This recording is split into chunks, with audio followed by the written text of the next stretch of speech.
chegou o momento de você se aquietar para ouvir o recado de Deus para a sua vida. O tema desta noite: ricos de esperança. Às vezes passamos por momentos tão difíceis que ter esperança é algo que na mente humana talvez fique em último plano. Mas nós vamos entender nesta noite que o povo de Deus tem que ser um povo rico de esperança. Em Apocalipse 1, do versículo 9 ao versículo 11, diz assim: Eu, João, irmão vosso e companheiro na tribulação, no reino e na perseverança em Jesus, achei-me na ilha chamada Pátimos, por causa da palavra de Deus e do testemunho de Jesus. Achei-me em espírito no dia do Senhor, e ouvi por detrás de mim grande voz, como de trombeta, dizendo: O que vês, escreve em livro e manda às sete igrejas de Éfeso, Esmirna, Pérgamo, Tiatira, Sardes, Filadélfia e Laodiceia. Vamos orar ao Senhor. Pai amado e eterno, Deus maravilhoso, Tu és o único que pode nos encher de esperança. Tu és o único capaz de manifestar num coração ferido, num coração angustiado, num coração abatido, a esperança. Nos faz entender nesta noite a importância da esperança. E acima de tudo, como encontrar a esperança nos momentos de dificuldade, Senhor. Nos momentos de lutas, nos momentos em que as situações se levantam contra as nossas vidas. Pai, fala aos nossos corações. Enche-nos neste final de ano de esperança.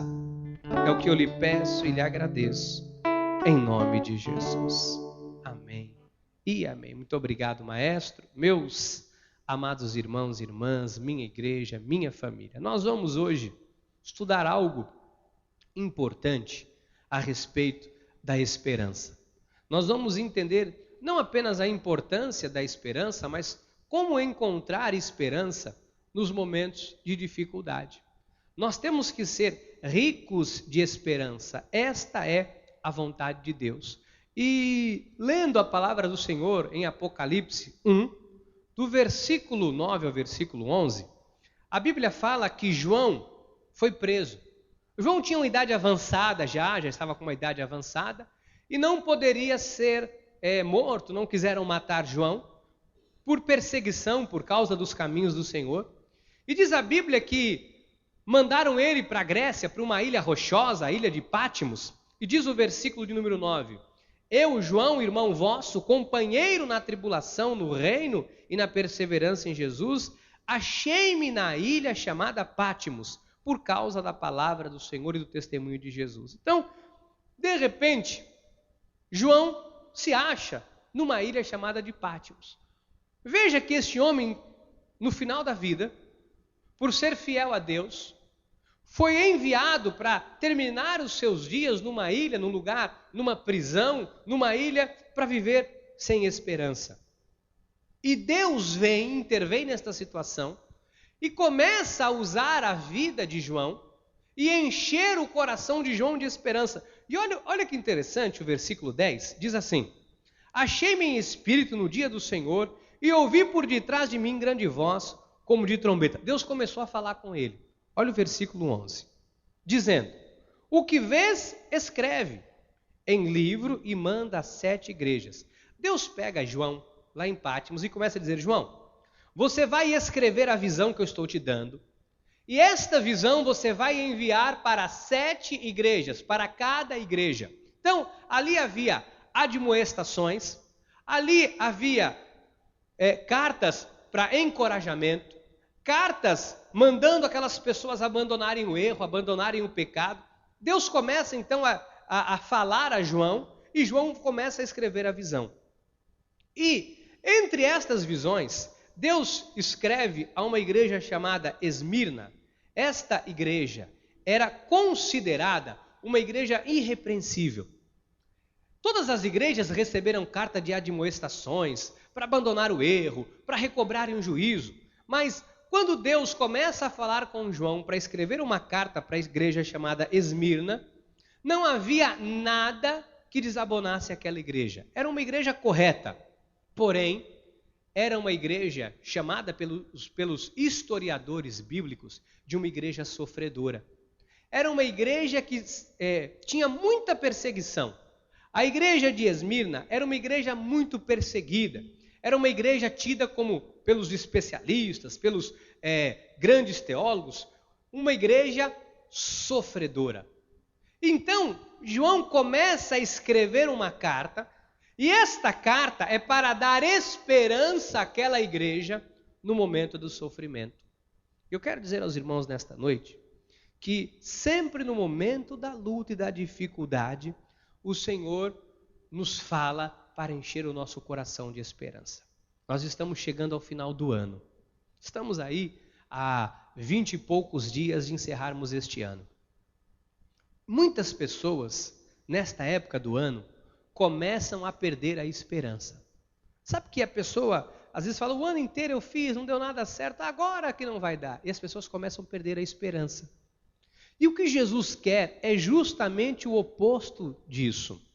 O Senhor quer que você não perca a esperança. Eu sei que alguns estão com o coração efervescente, estão com o coração abundantes de gratidão, de bênçãos, outros nem tanto. Algumas pessoas tendem a arrefecer, tendem a perder a esperança no final do ano. Algumas pessoas já começam a dizer, o ano que vem, o ano novo que vai nascer, adeus ano velho, feliz ano novo, e começam a perder a esperança. Você não pode perder a esperança em nada na sua vida, porque aquilo que o Senhor te prometeu, Ele é fiel para cumprir. Então Deus começa a dizer a João, João, escreve a Esmirna, porque eu vou encher o coração daquela igreja de esperança. É uma igreja sofredora. O que significa isso, pastor? Que mesmo diante do caos, no momento de sofrimento, Deus enche o seu coração de esperança. Olha, meu irmão, deixe o Senhor encher o seu coração de esperança nesta noite. Deixe o Senhor encher o seu coração de alegria e de esperança. Olha primeiro aos Coríntios 15, versículo 17 a 19. E se Cristo não ressuscitou, é vã a nossa fé, e ainda permaneceis nos vossos pecados. E ainda mais, os que dormiram em Cristo pereceram. Se a nossa esperança em Cristo se limita apenas a esta vida, somos os mais infelizes de todos os homens. Olha o que Paulo está dizendo aqui. Olha, se Cristo não ressuscitou, ou seja, se Jesus Cristo não morreu, se Ele não ressuscitou, se não é verdade o cristianismo, a nossa fé, o que nós estamos fazendo aqui, é tudo em vão. E nós ainda estamos em pecado. Ou seja, nada mudou nas nossas vidas. Porém, isso não é verdade. Cristo morreu, Cristo ressuscitou. E a nossa esperança não pode ser depositada apenas, igreja, naquilo que nós estamos vivendo nos dias de hoje.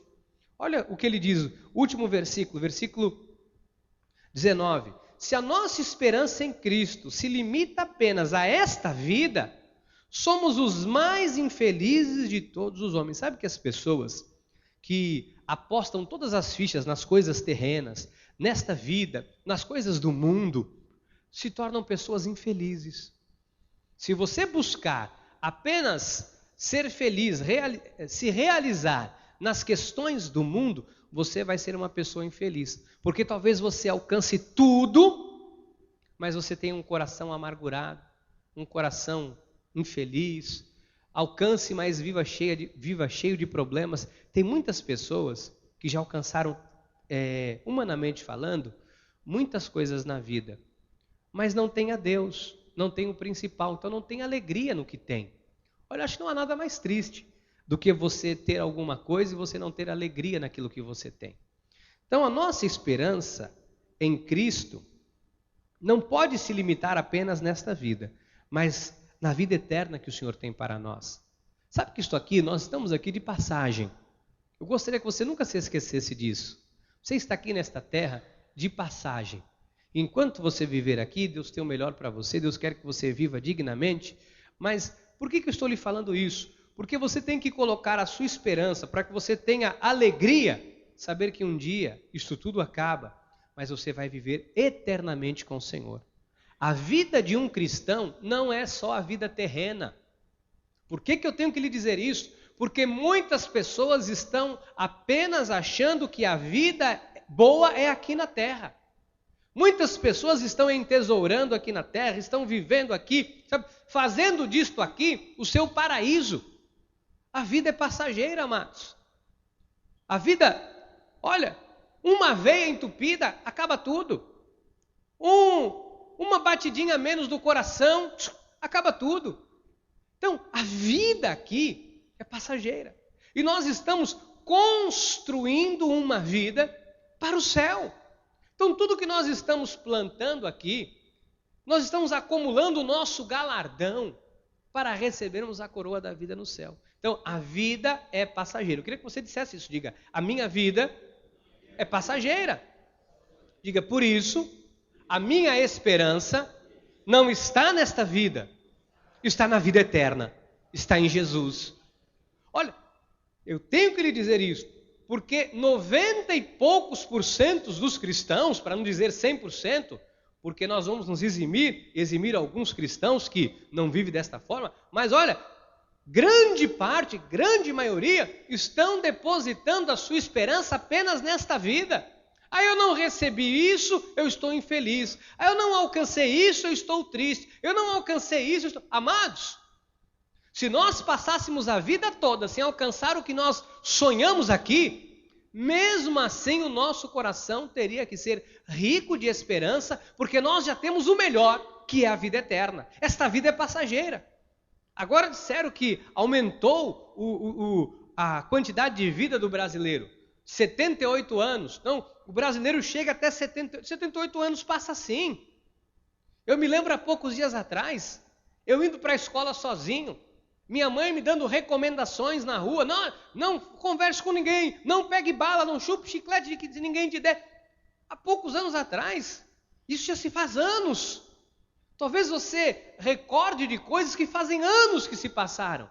A vida passa muito rápido.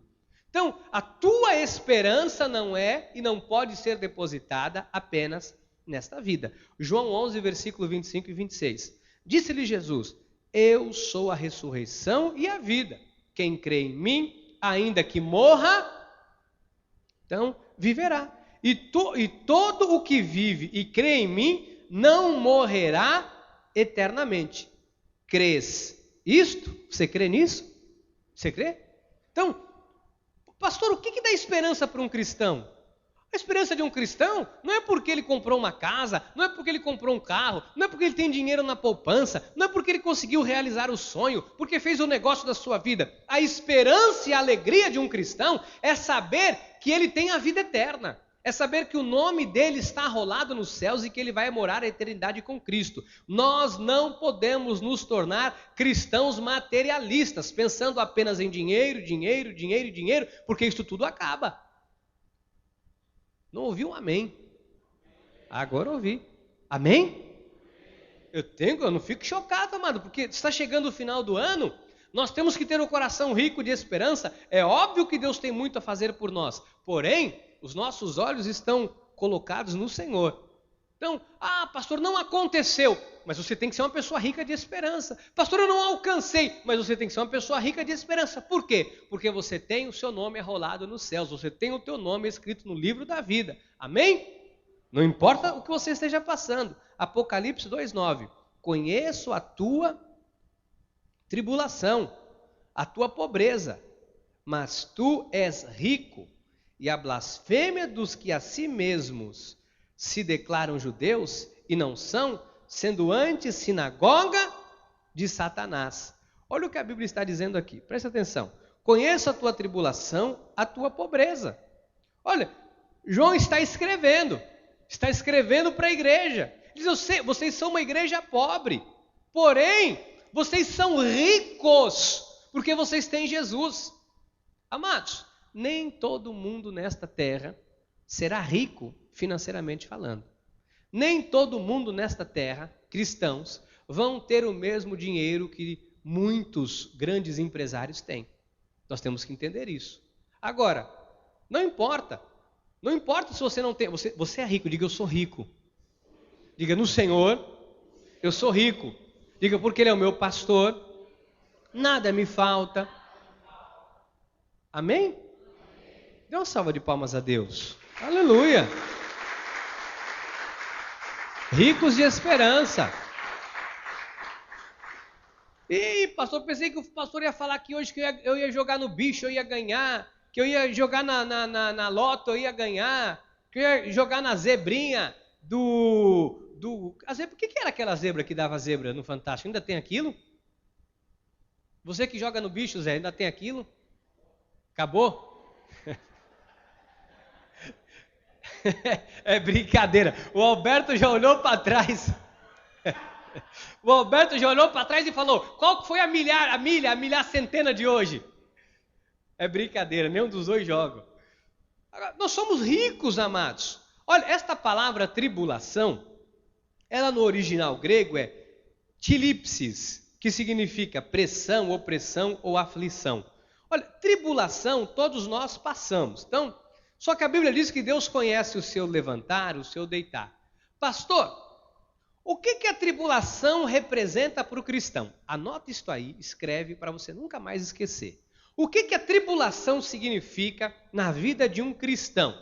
Tribulação, as provas que nós passamos, são permitidas por Deus para nos tornar pessoas melhores. Sabia disso? Você passa a tribulação, eu estou passando uma tribulação. Deus permite tribulações para que você amadureça, para que você se torne um cristão melhor. Mas pastor, e se a pessoa não quiser? Aí Deus dá mais um apertinho, Deus dá mais um, até a pessoa ir melhorando. Então, cada um de nós, Deus permite, em alguns momentos, algumas situações sobre as nossas vidas, para nos tornar pessoas melhores. É bom quando nós passamos pela aflição, porque aprendemos os decretos de Deus, diz a Bíblia. Então, anota aí. Tribulações, provas que nós passamos, servem para nos tornarem cristãos melhores. Também, a tribulação é permitida para que a pessoa desviada volte ao caminho do Senhor. Sabe se a pessoa se desvia do caminho de Deus? Ela, às vezes, não se desvia da igreja, mas se desvia do caminho de Deus dentro da igreja.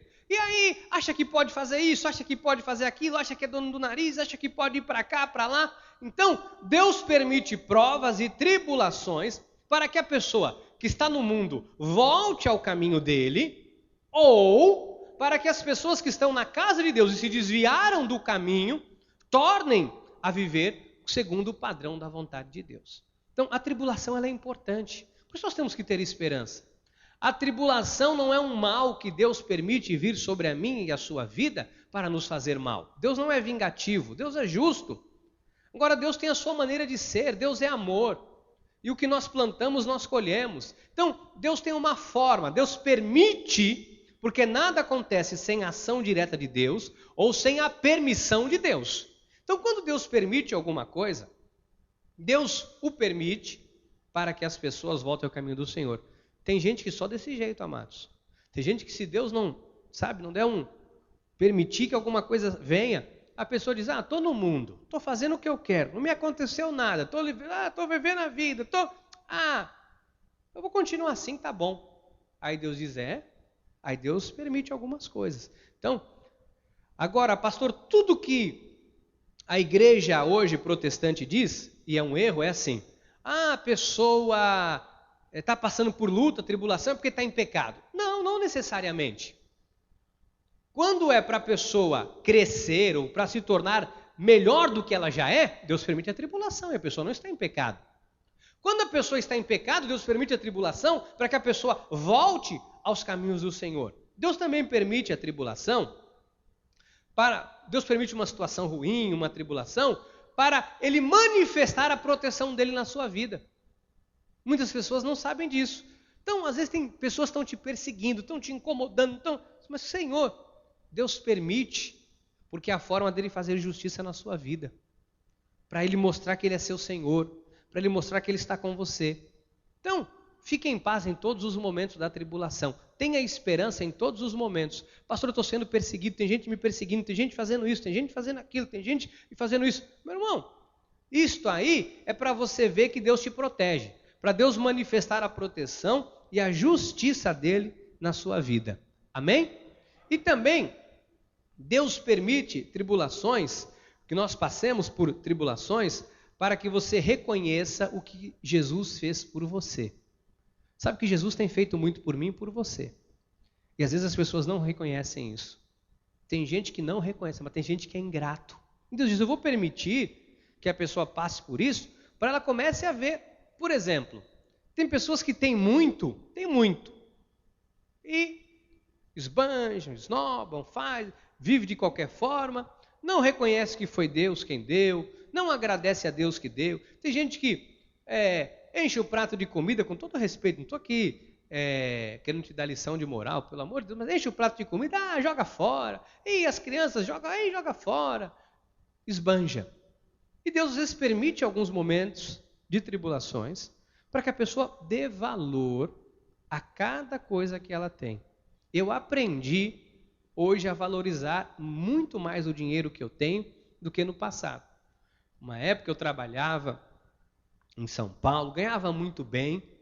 Não sei se eu já contei isso aqui na igreja. Eu chegava na loja e eu não olhava preço. Isso é arrogância. Eu não olhava preço, eu gostei desse sapato aqui.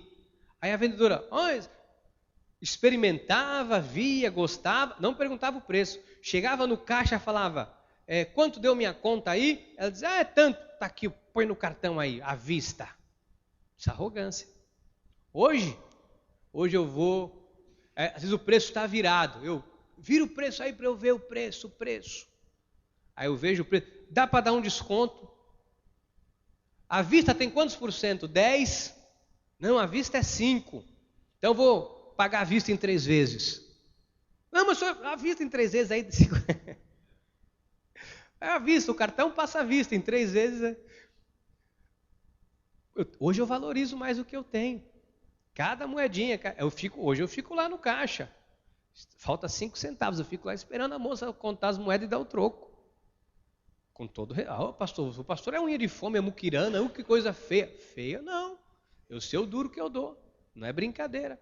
Eu já deixei de comprar coisa por causa de 5 centavos. Um dia eu cheguei no caixa e disse à moça, falei, está faltando 5 centavos, vou ter que trocar 10 reais, só 5 centavos. Senhor, não, infelizmente não tem jeito. 5 centavos. E eu tive que trocar a nota de 10 reais. Então, eu valorizo o que Deus tem me dado. Você tem que valorizar, porque senão nós passamos por momentos, aí quando você não tem uma moeda, você fala, meu Deus, eu tinha tanto, eu esbanjava tanto. Isso falando no financeiro.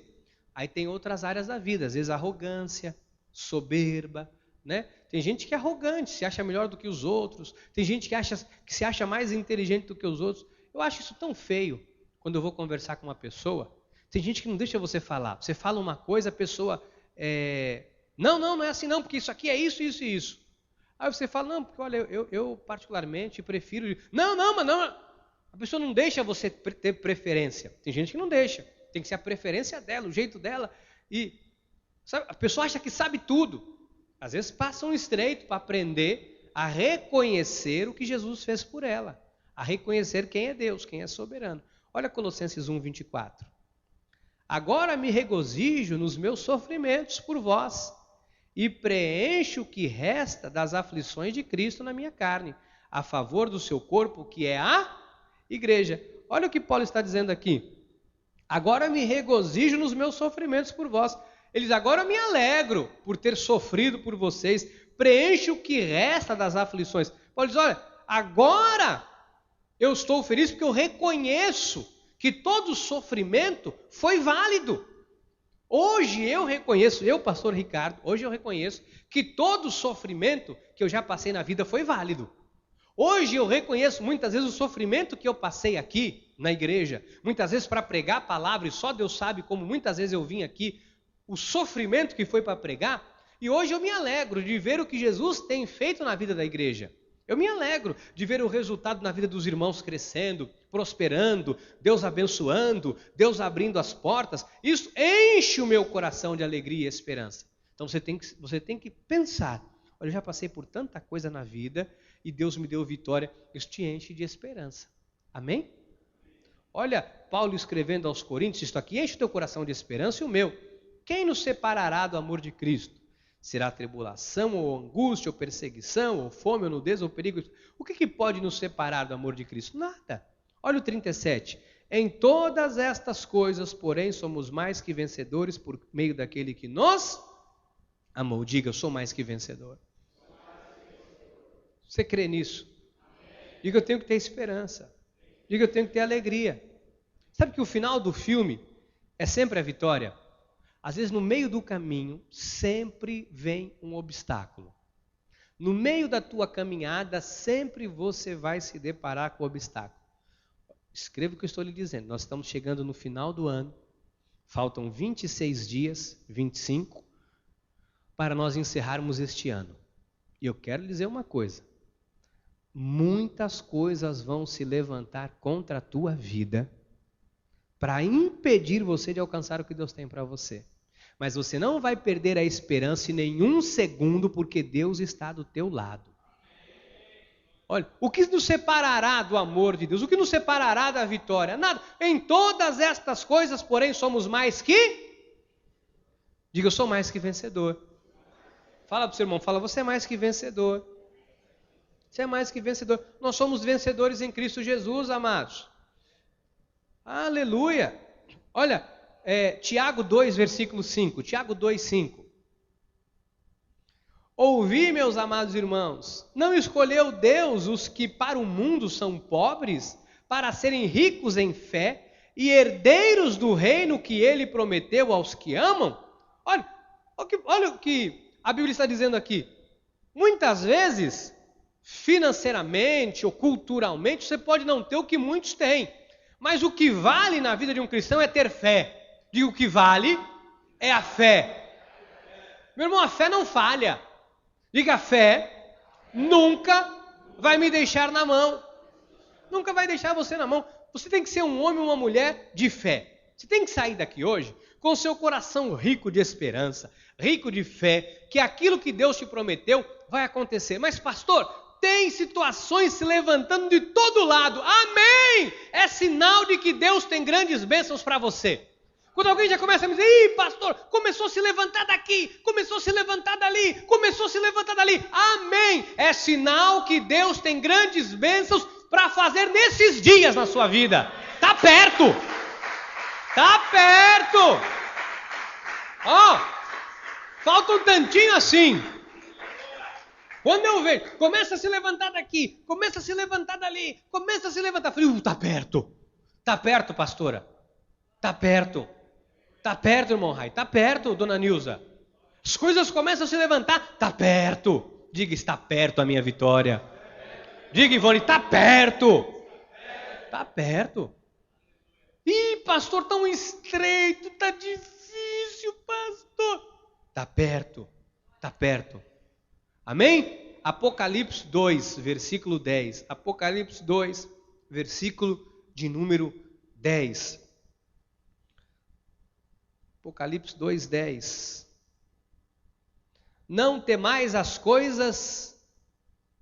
Apocalipse, vai passando um por um, abençoado, na sequência. 1, 2, 3, 4, 5, isso. Não temas as coisas que tens de sofrer. Você não tem que ter medo. Ih, eu tenho medo disso. Não tenha medo das coisas que você tem que sofrer. Meu irmão, porque depois, o alívio da vitória. Eu fui visitar a filha do diácono Iso ontem no hospital, igual neném. Estávamos lá na sala conversando, no quarto da maternidade, e conversa daquele, ele disse, pastor, foi tanta dor, foi tanta tanta dor que eu me joguei no chão na hora do parto. Foi muita dor, pastor. Eu fiquei ali imaginando, falei, meu Deus. Mas depois que eu peguei o meu pequenininho no colo, que dor que nada, que eu não quis. Amanda, é igual dor de parto. Não temas as coisas que tens de sofrer. Eis que o diabo está para lançar em prisão alguns dentre vós, para ser de postos à prova, e tereis tribulações de 10 dias. Ser fiel até a morte, dar-te-ei a coroa. Meu irmão, agora o inimigo não pode mais te tocar. Então ele fica te rodeando e manda um para espreitar a tua liberdade de Cristo, e manda outro, e manda não sei quem, manda um energizado do inferno para tentar te fazer mal. Mas praga alguma chegará à tua tenda. Pastor, é sofrido, tem hora que é sofrido. Mas não há coisa mais saborosa do que você, depois do sofrimento, você tomar posse da tua bênção. Olha que aqui alguém que teve momentos que eu já sofri. Mas quando chega a bênção, o sofrimento foi pouco. Você esquece tudo que você passou. Você esquece. Meu irmão, não temas as coisas que tens de sofrer. Diga, eu não vou ter medo. Fala para o seu irmão, não tenha medo do que você tem passado. Diga, não tenha medo. Maior é o que está em nós. Diga, o sabor da vitória é maior. Diga, o sabor da vitória é mais gostoso. Não temas. Dê uma salva de palmas a Deus. Aleluia. Graças a Deus. Você não é a única pessoa a passar por lutas. Você não... Olha, senta na cadeira aí. Segura a cadeira para você não voar. Esta não foi a última luta que você passou. Esta não foi a última. E as suas lutas não se acabaram. Pastor, agora que eu achei que eu ia pôr o burro na sombra, amarrar o jeguinho na sombra. As tuas lutas não se acabaram. Só vai acabar a tua luta no dia que você morrer. Mas enquanto você estiver vivo, para cada luta Deus tem uma vitória. Para cada luta Deus tem uma vitória. Para cada guerra Deus tem uma conquista nova. Meu irmão, na tua vida e na minha nada vai ser fácil. Escreve o que eu estou te dizendo. Mas cada luta Deus vai te dar a vitória. Deus vai te honrar. E você vai dizer, meu irmão, às vezes vai sendo trancos e barrancos. Tem gente que as coisas acontecem fácil. As pessoas não dão valor. Tem gente que as coisas acontecem de qualquer jeito. Passa. Mas pastor, por que para nós às vezes não é fácil, pastor? Meu irmão, porque o sabor da vitória é muito maior. O sabor. Quem já comeu aquele prato de comida quando você está morrendo de fome, que a cabeça está doendo, você está se esvaindo de fome? Quem já comeu um pratinho de comida nesse momento? É gostoso ou não é?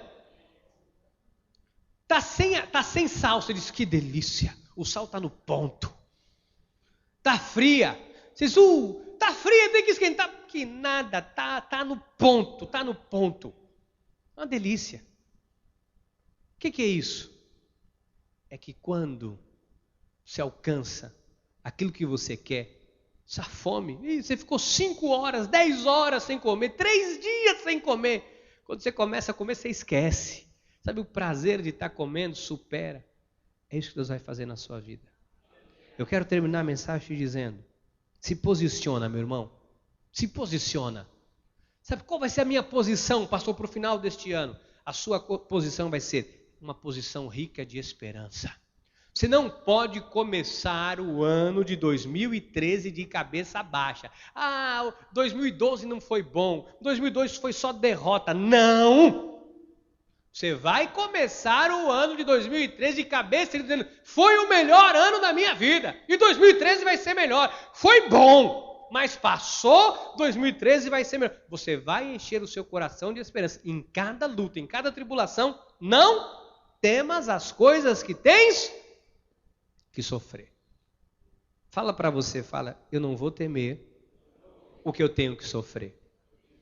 Eu não vou temer. Você não vai temer. Meu irmão, não seja mole, desculpe a expressão. Não tenha medo. Algumas pessoas falam, não vai acontecer, não vai dar. Não, fica do jeito que está bom. irmão, não está bom. Tenha um coração rico de esperança. Olha que eu já sofri. Acho que de todos os sofrimentos, eu valorizo tanto o feirante que eu trabalhei em feira. Você não sabe o sofrimento que é um feirante. Você não sabe o sofrimento. Ele começa a trabalhar às 4 da manhã, sai de casa. Eu saí às 4 da manhã. 5, 6 horas da manhã, barraca montada. E muitas vezes chuva. Chuva no lombo, e montando a barraca. Todo molhado, da cabeça aos pés. Começa das 7 horas da manhã, começa a chegar cliente. Você vai sacudindo a roupa, ela seca no corpo. Se você tem uma muda de roupa a mais, você troca. Se não, é aquela roupa. A roupa seca no corpo. Você começa a vender. O cliente que chega às 7 da manhã, você está sorrindo. O cliente que chega para a xepa, lá para 1h30, só o que sobrou da feira, que está mais em conta, ixi, você tem que estar sorrindo para atender ele. Das 7 até 1h30, 2 horas. Você tomou chuva, você acordou às 4 da manhã, não pode ter mau humor. Olha, mas é sofrida a vida de um feirante. Isso tudo para ganhar na época R$30 o dia. Era sofrimento. Depois desmonta aquela barraca. Você vai fazer uma refeição às 4 horas da tarde. Das 4 da manhã, 12 horas depois. Ou, quando levava um lanchinho, você comia aquele lanchinho na hora do almoço, rápido atendendo. Não parava. É sofrimento. Hoje eu olho para trás e eu sou grato a Deus pelas coisas que eu faço hoje. Sou grato a Deus por cada coisa que eu posso fazer. Sabe por quê? Porque aquele sofrimento passou. Pensa aí, o maior sofrimento que você teve na tua vida, qual foi? Qual foi? Não precisa falar, pensa. O maior sofrimento. Passou ou não passou? Pastor, o maior eu estou vivendo agora. Vai passar. Vai passar. Agora, enche o seu coração de esperança. Pastor, como eu vou fazer isso? Meu irmão, dobra o teu joelho no chão. Ora. Fala com Deus. Se derrama diante de Deus. Mas não se entrega. Não se entrega. Tenha esperança nesse final de ano, no ano que está por vir, porque Deus já tem tudo preparado para você. Que assim seja, porque assim disse o Senhor. Amém, amém e amém. Aleluia. Aleluia. Diga aí para o seu irmão, fala, se não for fácil, não perca a esperança. Diga, se não for fácil, não perca a esperança. Pode ser que seja fácil, amém. Mas se não for, não perca a esperança. Pergunta para quem já construiu casa aqui. Pergunta. Com todo respeito aos pedreiros que estão me ouvindo agora, esta mensagem através do CD, através da internet. Mas tem uns pedreiros. Pergunta para quem mexe com obra. Para quem já construiu casa. Para quem está reformando. É um sofrimento. Cadê a ministra Val? Está aqui? Foi arrebatada. Acabou o sofrimento dela. Está na glória. Não, está ali atrás. Ela estava reformando a casa. É um sofrimento. Mas vai agora lá. Embora ela não chamou ninguém para comer lá ainda, né? Isso aí é ela com Deus, né? Mas alegria depois. Alegria depois do sofrimento. Depois de ver a casinha arrumadinha. Amados. Diga, Deus tem o melhor para mim. Diga, depois de todo esse sofrimento, eu vou receber minha bênção. Porque eu não vou desistir. Vamos ficar de pé. Pai amado e eterno, queremos que o nosso coração seja rico de esperança. Eu te peço nesta hora, meu Deus, meu Rei, meu Pai, se alguém chegou aqui hoje que perdeu a esperança por algum motivo, por alguma razão, que saiba que a vida não é apenas esta vida aqui na terra, que a nossa esperança está em Jesus, aquele que nos deu a vida eterna, a salvação, que a esperança de um homem não pode ser depositada apenas nas coisas desta terra. No entanto, Senhor, que os teus filhos também saibam que cada luta, cada tribulação é uma oportunidade de crescer na vida. Pai amado e eterno, coloca a tua mão poderosa sobre a vida, Senhor, de cada ovelha deste ministério. que ninguém tenha medo daquilo que tiver de passar, aquilo que tiver que enfrentar para receber a vitória. Senhor Jesus, renova nesta noite as forças do teu povo para este final de ano. Eu sei que muitas pessoas já enfrentaram verdadeiros gigantes na vida. Pessoas lutaram contra um câncer. E depois de receber a vitória, ficou apenas o gosto, o sabor da grande conquista. Pessoas que passaram por um deserto em razão de bebida, droga, promiscuidade, fruto de uma própria escolha e colheita. Quando foram encontrados, sarados e transformados por ti, puderam reconhecer a diferença de estar contigo e de não estar contigo. Cada situação, cada luta, cada tribulação tem uma razão e um motivo para nos tornar melhor, para nos trazer de volta aos teus caminhos, para deixarmos o pecado, para aprendermos os teus decretos, para reconhecermos o que o Senhor tem feito de bom por nós. Não importa. O que importa, Senhor, é que depois da luta, depois da guerra, depois do sofrimento, há o gozo, há a vitória. E nós, Senhor Jesus, vamos encerrar este ano. Depois de um ano repleto de luta, depois de um ano repleto de luta, de talvez para alguns sofrimentos, no meio das conquistas, no meio das vitórias, houve momentos, Senhor Jesus, de angústia. Mas nós vamos encerrar o ano com a vitória, com um coração rico de esperança, sabendo que não terminou a boa obra que o Senhor começou. Senhor, enche o coração dos teus filhos de esperança. A fé produz esperança. Somos ricos na fé, portanto somos ricos de esperança.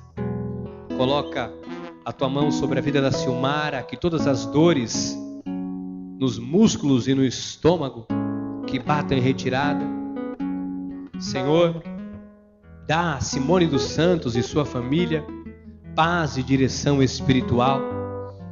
Coloca a tua mão sobre esta família, acolhe com o teu amor e dá direção.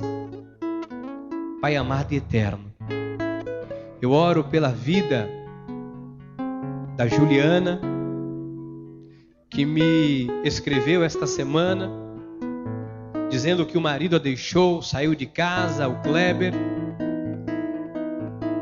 Senhor, coloca a tua mão sobre a vida, Pai, do Kleber Angel e da sua esposa Juliana.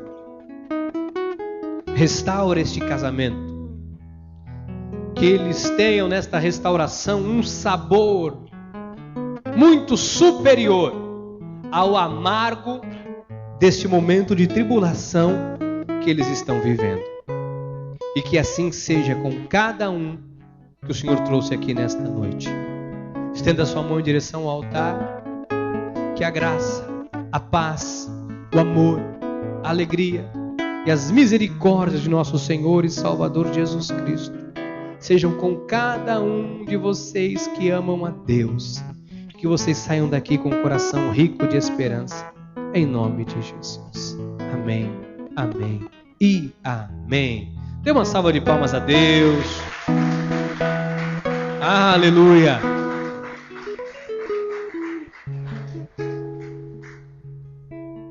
Temos uma visita. Onde está a visita que eu... Onde é que está o nome? Senhora Neuza, Eduarda e Camille, neta da irmã Marisa. A irmã que eu conheci aqui. Graças a Deus pela vida da Neuza Eduarda e da Camila, irmão marido. Louvado seja Deus pela vida delas. Graças a Deus. Desculpem a minha falha. Vamos todos em paz, felizes. Amém? Você vai dizer para o seu irmão, a pessoa que Deus colocou ao seu lado nesta noite: não perca a esperança.